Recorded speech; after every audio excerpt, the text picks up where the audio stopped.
Bonjour à tous et bienvenue sur la chaîne, j'espère que vous allez bien. Avant toute chose, j'aimerais vous souhaiter une très belle année 2021. J'espère qu'elle vous apportera plein de bonnes choses. J'espère que vous serez tous en bonne santé et que vous pourrez accomplir vos objectifs, faire ce que vous avez envie de faire en 2021. Et j'espère que la situation sera un peu moins complexe. Mais voilà, c'est le petit passage obligé de vous souhaiter la bonne année, forcément. Ça fait très longtemps que je n'ai pas tourné de vidéo, puisque les dernières vidéos que j'ai postées, je crois, remontent à octobre ou novembre. Entre-temps, j'ai eu énormément de travail pour l'école. Quand je vous dis que c'est énorme, je croulais sur les projets, et particulièrement les projets de groupe qui sont généralement assez lourds. On avait entre 2 et 3 projets de groupe avec des euros par semaine, plus des rendus. Et après, normalement, il devait y avoir. Donc, il y a eu Noël, le jour blanc. Normalement, il devait y avoir des partiels pour moi, mais j'ai été malade. Si vous me suivez sur Instagram, vous le savez. Sinon, je vous invite à me suivre sur Instagram pour savoir un petit peu tout ce qui se passe. Je vous fais des stories plus régulièrement. Je mettrai tout ça en barre d'infos. Et j'ai été malade. J'ai eu le Covid du coup après. Juste après le jour de l'an, et donc là ça fait 2 semaines un peu que je suis au lit et que je suis complètement fatiguée et tout ça.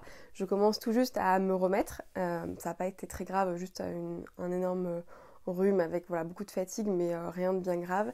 Et donc je peux enfin vous faire des vidéos, parce que c'est vrai que ça a été compliqué entre les cours, les devoirs et la maladie. Là je pouvais pas trop faire grand chose, mais du coup c'est parti. J'ai prévu 2 petites vidéos, une donc celle-ci qui va être un petit peu un bilan de mon année, plus des résolutions un petit peu pour 2021, et puis je vous ferai une deuxième vidéo dans un deuxième temps où je vous parlerai de mes lectures au global de l'année 2020. Donc on va commencer tout de suite avec la vidéo, j'espère que ça va vous plaire. Je vais commencer par vous faire un petit retour sur l'année 2020 qui a été pour moi une très bonne année. Dans la majorité de l'année, entre guillemets, j'ai eu plus de bonnes choses que de mauvaises choses, étonnamment. J'ai commencé en janvier-février par être plutôt heureuse, puisqu'on a fait pas mal de choses. Je suis partie à Disney avec mon frère et ma soeur. Ensuite, je suis partie avec mon copain à Paris. Ensuite, tout début mars, on est parti avec mon copain à Budapest, revoir voilà, cette ville que j'ai tant aimée quand je suis partie en Erasmus. Et c'était vraiment top. Enfin voilà, ces 3 voyages ont été top. Et on est rentré, mais pile au bon moment. C'est-à-dire que on est rentré après le 8 mars, quelque chose comme ça, et le 17 mars, on était confinés. Donc on a eu vraiment de la chance là-dessus. On avait très peur que le voyage s'annule, et finalement, pas du tout. Ça a été top. En Hongrie, il n'y avait pas du tout de cas de Covid à l'époque. Donc ça a été vraiment très bien joué, entre guillemets, sur le coup. Donc ces 3 mois ont été pleins de voyages et plein de bonnes choses. Et il y a eu aussi quelques vidéos sur la chaîne, voilà, une envie de faire mieux que les années précédentes. Donc c'était vraiment cool. Et après est arrivé le confinement, qui pour moi a été très bénéfique d'un point de vue travail, d'un point de vue intellectuel, d'un point de vue chaîne YouTube. Vraiment, ça a été très bénéfique, puisque je me suis vraiment mis à fond dans tout ça. D'autant plus qu'il va y avoir un événement après que je vous dirai qui a été encore plus bénéfique pour ma chaîne et mon blog. Mais voilà, je me suis vraiment mise dedans, j'avais vraiment envie de faire du contenu, ça me tenait à cœur de faire des choses bien. Et normalement, je devais partir en stage le 11 mai, en stage pour mon école, juste par rapport à mon école. Sauf qu'évidemment, avec la situation sanitaire, je n'arrivais pas du tout à trouver de stage. Ça a été très compliqué, et on a eu la possibilité en fait de faire, au lieu d'un stage, un projet personnel, qui était un projet personnel professionnel entre guillemets, qui était un projet qui nous tenait à cœur, mais il fallait que ce soit quelque chose de gros, qui soit sur du long terme et qui permette d'avoir des vrais objectifs. Et du coup, c'est là où j'ai décidé de faire mon stage entre guillemets pour ma chaîne YouTube, mon blog, et pour le podcast que j'ai créé à ce moment-là. Et ça a été vraiment fou parce que j'ai eu une expérience de dingue. Donc mon stage devait commencer en juin, quelque chose comme ça, finalement pour faire 3 mois je crois. Et je l'ai commencé bien avant, parce qu'en réalité je faisais déjà 2 vidéos par semaine. J'avais déjà commencé un petit peu à réfléchir au podcast, à comment... Enfin en fait à ce que j'allais faire de la chaîne Corps à Corps, puisque si vous vous souvenez, si vous me suivez depuis un moment, j'avais à l'époque ouvert une chaîne qui s'appelait Corps à Corps, qui était censée parler de sexualité. Et cette chaîne, j'avais complètement abandonné au bout d'une vidéo, parce que je sais pas, il y avait quelque chose qui n'allait pas dans ce format-là. Et finalement, j'ai découvert les podcasts pendant cette période de confinement, et je me suis dit c'est exactement le format qu'il me faut pour Corps à Corps.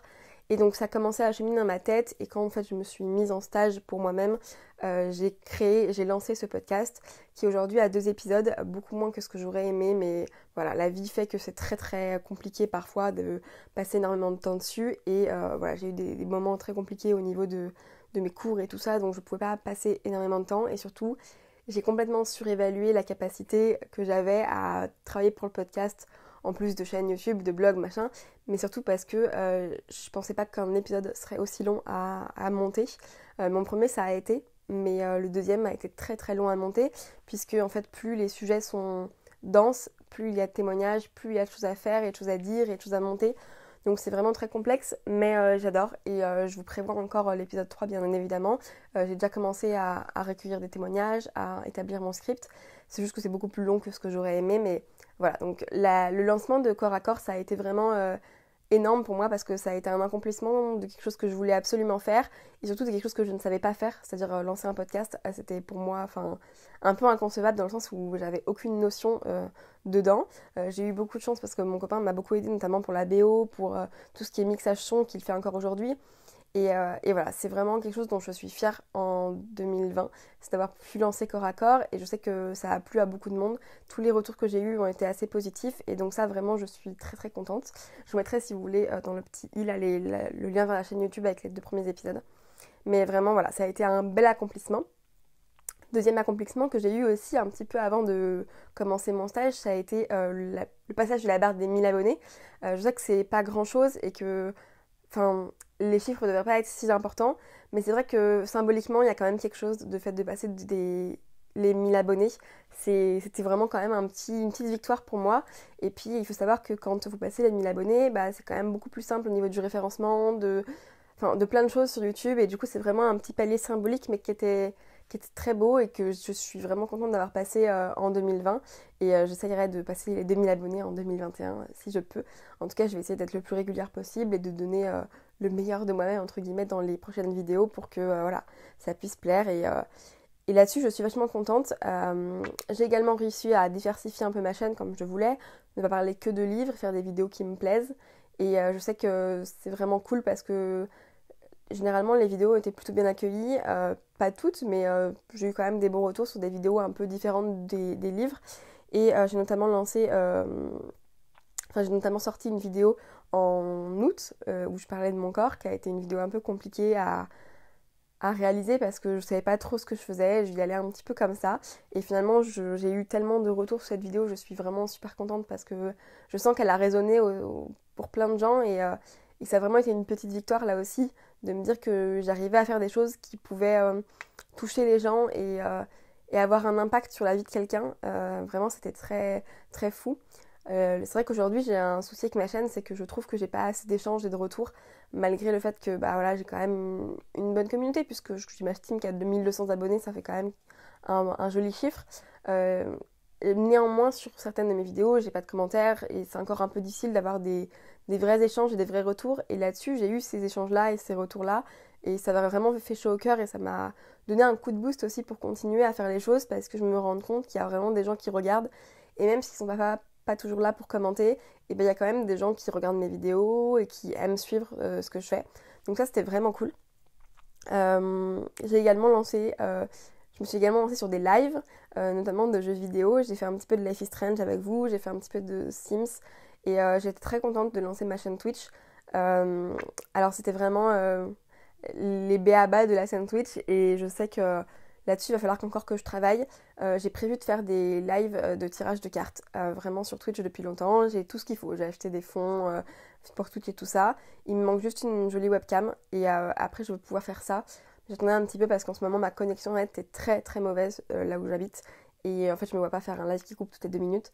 Donc c'est un peu le problème, c'est que ça me bloque vraiment et j'espère pouvoir vous proposer cette année très rapidement des lives tirage de cartes assez régulièrement sur Twitch et puis après pourquoi pas des lives un petit peu de chill où on discute. Enfin c'est vraiment des choses que j'aime bien. Le live c'est quelque chose où vous êtes dans le spontané, il y a de l'échange et c'est quelque chose que j'aime bien. Donc voilà pour un petit peu les accomplissements que j'ai eus en 2020 au niveau de la chaîne et du blog.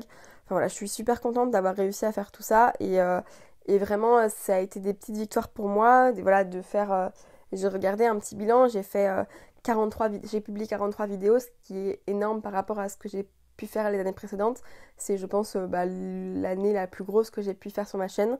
J'ai publié 12 articles, j'ai fait 4 lives et j'ai publié 2 épisodes de podcast. Donc voilà, c'est vraiment assez fou, je pense. En tout cas, moi, je suis très contente d'avoir pu faire tout ça. Et ça va pas s'arrêter là, bien sûr.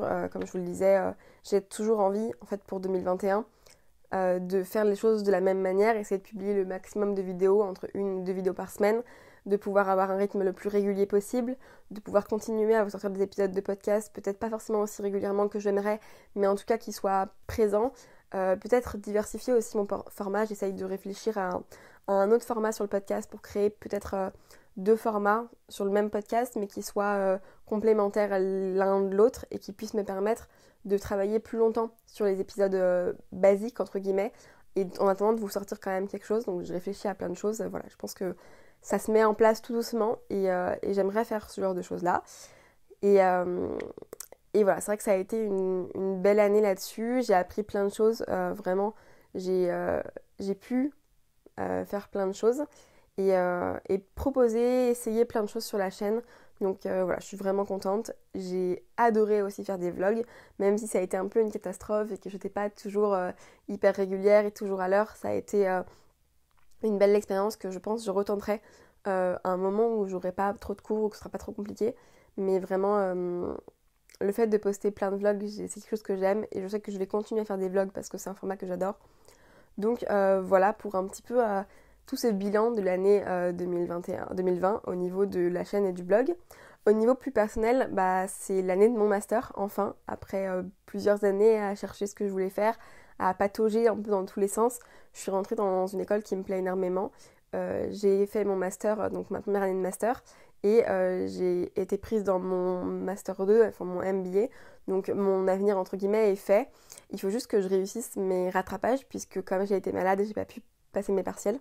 J'ai dû entre guillemets déclarer forfait et je dois les passer au rattrapage, donc il faut vraiment pas que je me loupe parce que c'est j'aurais pas de chance de me rattraper. C'est un peu le stress que j'ai, mais il y a pas de souci, normalement il devrait pas y avoir de problème.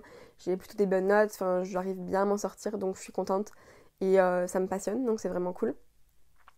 Et d'un point de vue plus perso, écoutez, pas grand chose à vous dire, tout va bien. Franchement, je me sens bien dans ma vie, dans plein de choses et j'espère que ça va continuer comme ça.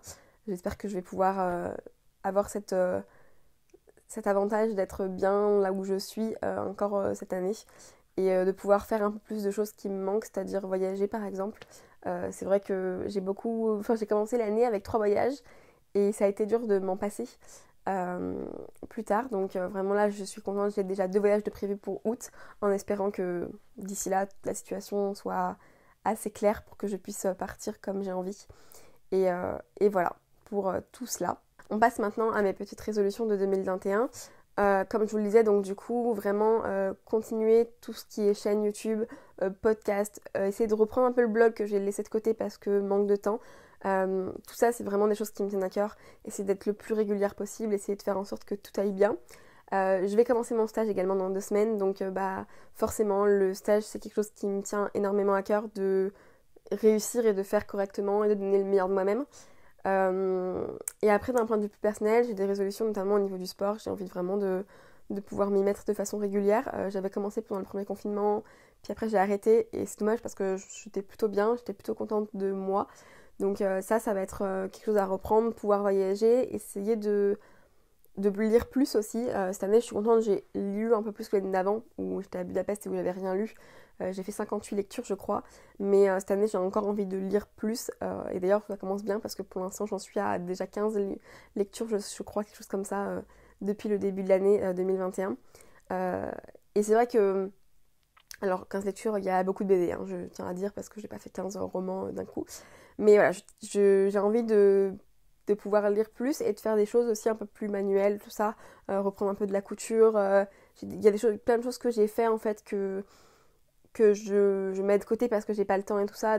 Une façon en fait en 2021 j'ai envie de mieux organiser mon temps pour arriver à faire plus de choses qui me font du bien et arrêter de passer beaucoup de temps sur les réseaux ou ce genre de choses où je me dis qu'il n'y a pas grand intérêt finalement parce que scroller TikTok ou Twitter mon téléphone pendant 2 heures, je me dis que je perds 2 heures de ma vie.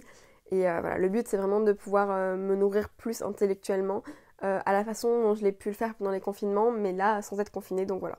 Le but c'est ça. J'espère que cette année vous plaira et dites-moi en commentaire vous quelles sont vos envies pour 2021, ce dont vous êtes le plus fier d'avoir fait en 2020. Moi je dirais vraiment que c'est l'accomplissement de ma chaîne et de mon podcast qui me rendent le plus fier. Et j'espère que vous avez quelque chose comme ça aussi à vous raccrocher et vous dire, voilà, peut-être que 2020 ça n'a pas été toute l'année la plus facile du monde et tout n'a pas été forcément tout beau, tout rose. Pour moi la première, hein, j'ai eu des difficultés d'autre part, mais il y a des choses quand même où je peux me raccrocher et je peux me dire, voilà, ça a été top et vraiment je suis trop contente d'avoir eu ça en 2020. Et voilà, je vous souhaite encore tout le meilleur pour 2021 et je vous dis à très vite pour une nouvelle vidéo.